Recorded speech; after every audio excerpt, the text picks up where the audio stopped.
punks and retro nerds? It's Tommy the Hammer kicking it with his good buddy Johnny Rocket. Howdy. It's a Friday night. We are doing a beer and a movie review. Johnny boy, what did you bring for our taste buds tonight?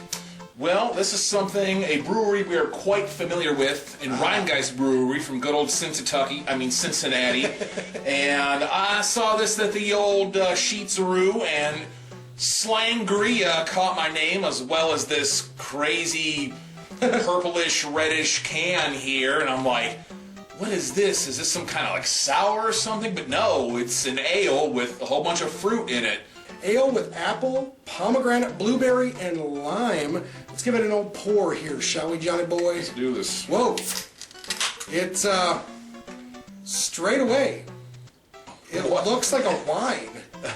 Or like a Kool-Aid or something? Yeah, like, yeah. This is like very red here. You can get this pour in that shot there. You can see, yeah, this stuff looks like some berry blast Kool-Aid here.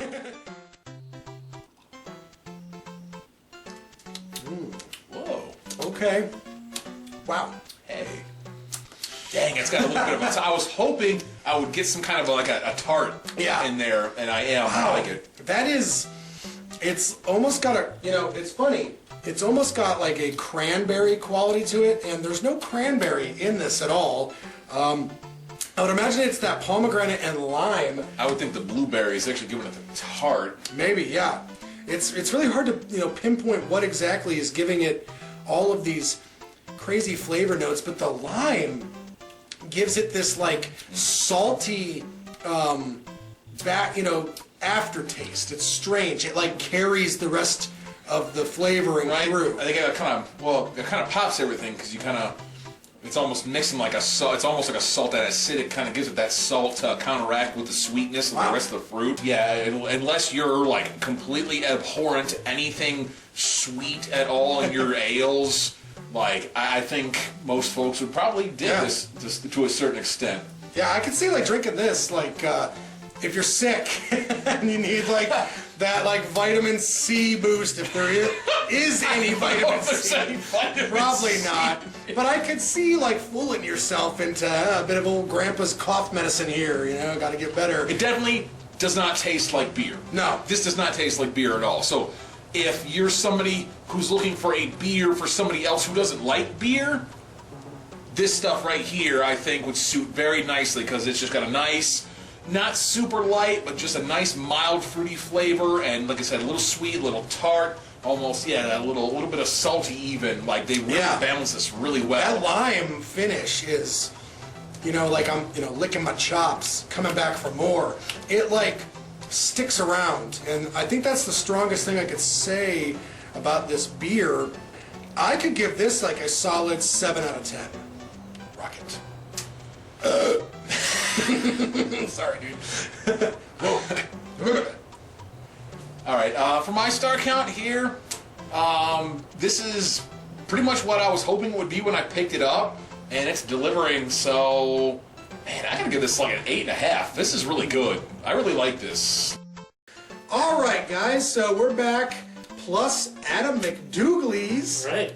Yeah, we're on the couch. We're about to check out the flick, the good, the bad, and the weird. This is a South Korean, I believe, Western samurai action. Obviously a take on the Sergio Leone film, The Good, the Bad, and the Ugly. You think? Yeah, maybe. Boy, some real grade A detective work here. Yes. We're quite... And this is definitely from a comedic angle, obviously from the title. I haven't seen this movie in years. You've seen this before? I have seen this before. Okay. I remember it I've being... not seen this before. I mean, definitely sounds like it's in the wheelhouse. All right, guys, so we're going to kick off the trailer, let you guys check that out. We'll be right back. Roll it.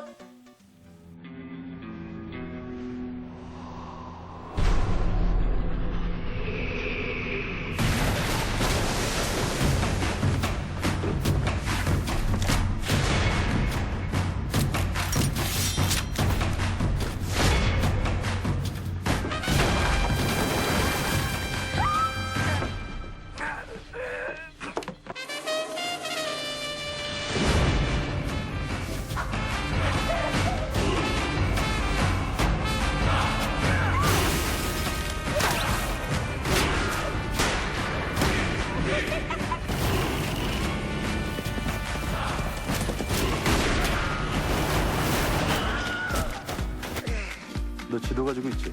아, 너도 지도 찾냐? 어? 에이, 이게 바로 지도야, 무시도.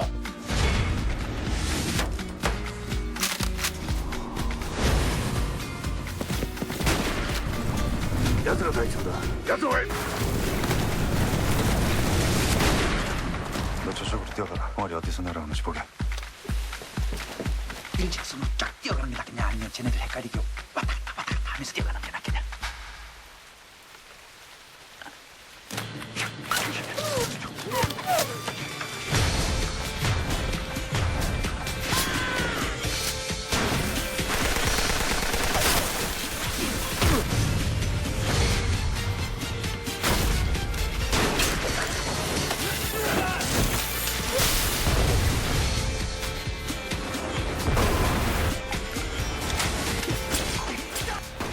Well, guys, what did you think of the good, the bad, and the weird? That's it, folks. There it is. We have Speechless. Speechless. Let me just say that the camera work in this movie is amazing. I mean, the Oh, way yeah. that they just follow everything. I mean, you know, just line by line is. The track camera is off the chain. I know John liked it, right? I did. I don't know. I mentioned it at least 3 or 4 times. Like, wow, that shot. Wow, that shot. Like, they were really on point. All 3 of the main characters, and some of them do deplorable things that I wouldn't agree with or, you know, gravitate towards, but like for some strange reason, you're attached to all 3 of them. You know, even if, like, even the bad guy, you're like, I'm kind of with him in a weird way. I can't explain it. Maybe Well, he's just not necessarily with them, but With he's them. engaging. You know, in terms of like, you know, going along with him and agreeing with what he does, but just like being engaged by I mean, his you're character. horrified, but you're kind of morbidly curious as to see what else he's gonna do. yes. Because he seems like quite the guy. You're like, oh man, like this guy's done some shit. He's Yeah. going to do some shit. Like, Good, the bad, and the weird. Tommy the Hammer gives this movie a solid 7 out of 10. Rocket. well, this movie, there was good things about it, bad things about it, Sure. weird things about it. All right, cut that there. It's going indefinitely. You're not wrong. It's got this it was, all. This was honestly such an entertaining movie. Like for me, this is kind of like a popcorn flick, but that like sells it short. You know, I had a ton of fun with this movie. I'm gonna go ahead and give it an 8.5 out of 10. Whoa! Nice. I really liked it a whole lot. It was a ton of fun. Yes, 7, 8.5. Adam, explain yourself. Well, you know, I mean, you know, the movie does have its flaws. I mean, we noticed earlier that, you know, there were some areas in which it could have, like, trimmed the fat a little bit. Yeah. And as we've mentioned before, this movie is derivative, and it can't quite get around that, but it's derivative in a good way. And it makes you, and it, you know, it still manages to be its own thing, for which you could really appreciate this movie. I'm gonna have to give this movie a, maybe a 7.5 out of 10. Oh, There it is. wowzers! Well, there you guys have it. That is the good, the bad, and the weird. Excellent, fun, adventurous, humorous, comedic western, an homage to those classic Italian spaghetti westerns. And then, of course, American cinema, like Indiana Jones. It's creative, it's fun. Yes. And I'm glad I got to share it with these guys.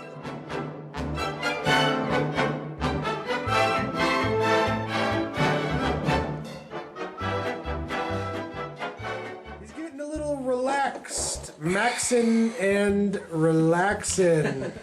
Well, you know, Tom, it's how we do here. Yeah, we like to crack a beer, fully recline, and make our audience feel awkward as fuck.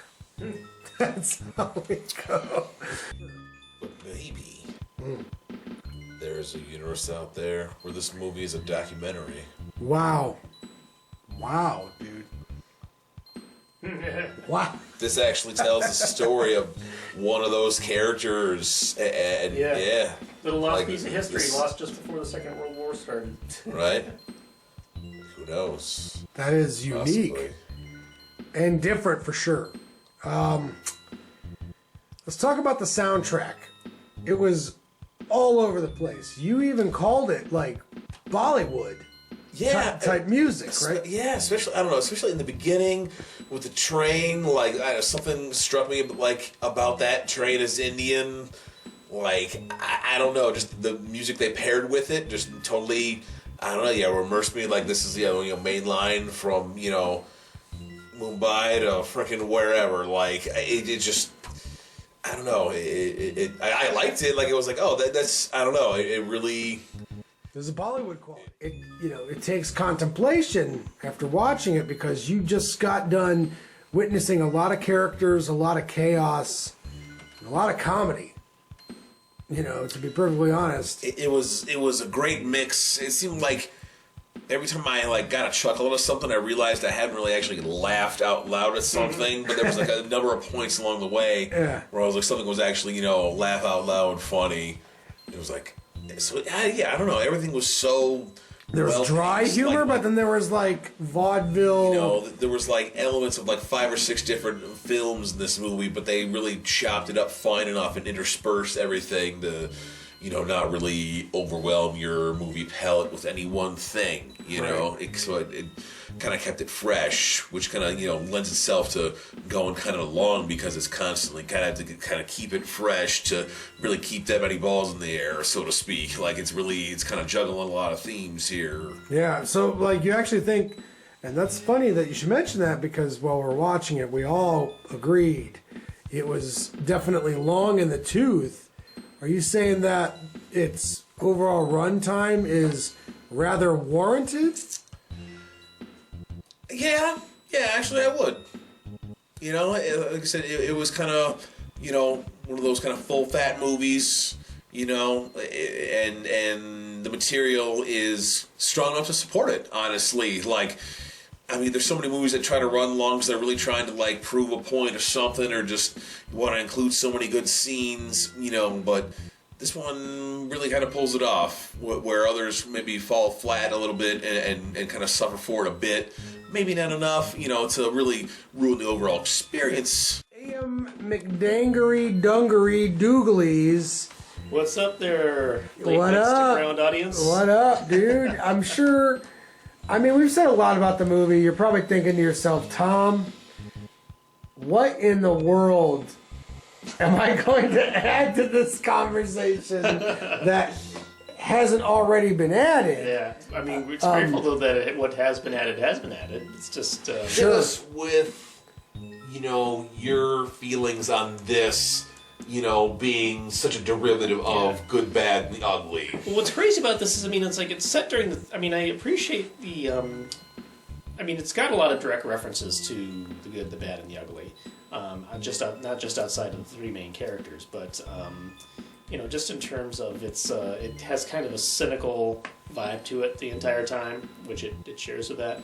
I think another thing this movie, which made this film unique in its own way, was you don't see too many eras set during kind of the pre-World War II era, the 1930s, where they have access to modern technology. It is because of people like you, the audience, that we do what we do. We do. So we like talking about movies. We like hanging out. We're friends. And it's just like we're hanging out with you. Yeah. Thank you so much. Thank you inviting us into your computer rooms or phones or wherever the fuck you watching this from. Probably while they're taking a shit on a toilet.